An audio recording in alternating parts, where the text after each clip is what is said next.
Cette table ronde qui s'est déroulée aujourd'hui à Nancy en présence du chef de l'État et des deux ministres Xavier Bertrand et Nadine Morano avait pour objectif l'emploi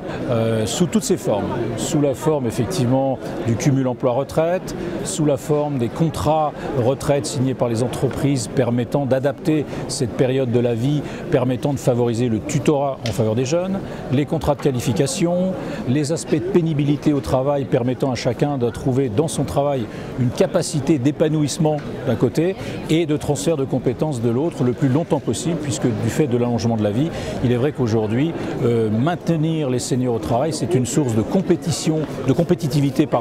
et de qualité au sein de l'entreprise. Donc cette table ronde est fondamentale. Les chefs d'entreprise aujourd'hui ont besoin de ressources humaines compétentes et c'est le cœur de leur problématique d'aujourd'hui. J'étais donc confiée à intervenir sur l'emploi des seniors dans une entreprise, notamment une PME. Et par la signature d'un accord que nous avions conclu en décembre 2009, qui donc prévoyait tout un ensemble de mesures favorisant le maintien et voire même le développement de l'emploi des seniors dans notre entreprise, par tout un ensemble de dispositions privilégiant la transmission des savoirs, donc transmission de savoir, fonction de tutorat,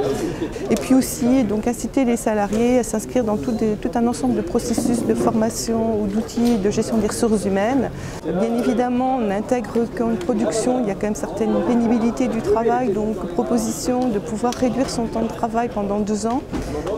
avant la retraite avec maintien de salaire. Donc on propose jusqu'à un minimum quand même de 90% de temps de travail pour la pénibilité. J'ai voulu adresser à Monsieur le Président de la République que la pénibilité du travail est à prendre en compte,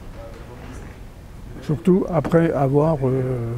travaillé de 41 à 42 ans sur des chantiers. Ce que je mettais en évidence, c'est qu'effectivement, un peu de difficulté à sensibiliser nos salariés sur toutes ces mesures qui leur sont offertes. Parce que, comme le disait très justement le Président, peut-être qu'il était encore dans les esprits de penser qu'arrivé à un certain âge, on n'était pas forcément reconnu ou utile ou on nous demandait de partir. Alors aujourd'hui, on a besoin de cette compétence